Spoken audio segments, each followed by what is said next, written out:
The woman in the photograph. Every Sunday morning, Daniel visited the same old bookstore in downtown New York. He wasn't looking for books, he was looking for a photograph.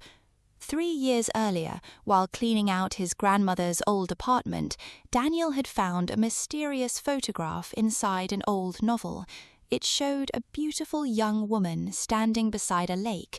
On the back of the photograph were just 6 words: "If you find me, don't forget me." There was no name, no date, nothing else. Daniel had kept the photograph ever since. Then, one Sunday morning, something strange happened. As he walked through the bookstore, he saw a woman standing near the window. Daniel froze. She was the woman in the photograph.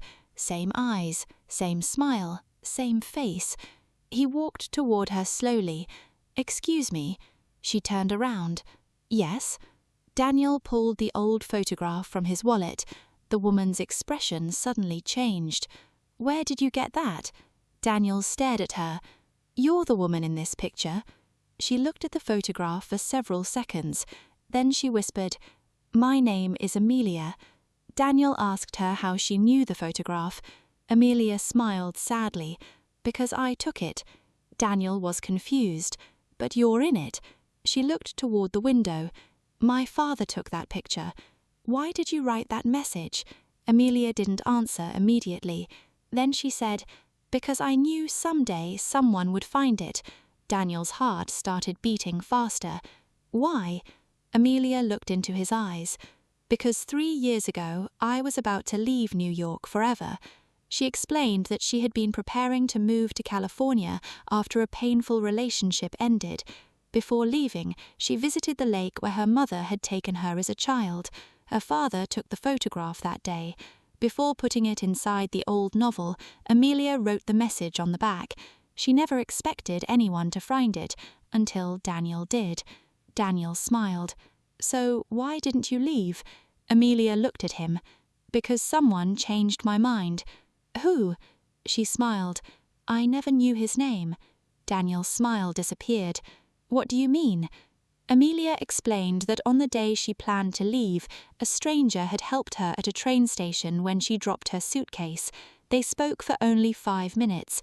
He told her that sometimes running away from pain also means running away from the possibility of happiness. Those words stayed with her. She never left. Daniel stared at her. "Do you remember what he looked like?" Amelia smiled. "I remember his eyes." Daniel slowly realized something.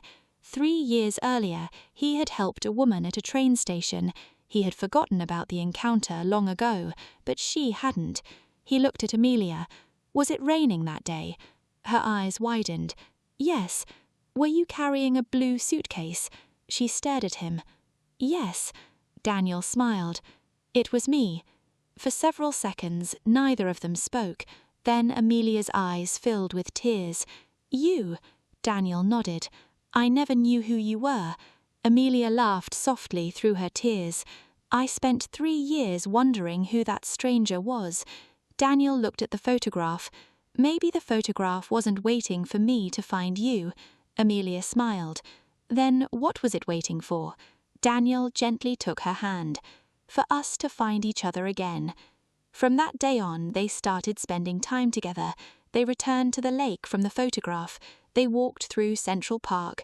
They drank coffee in tiny New York cafes.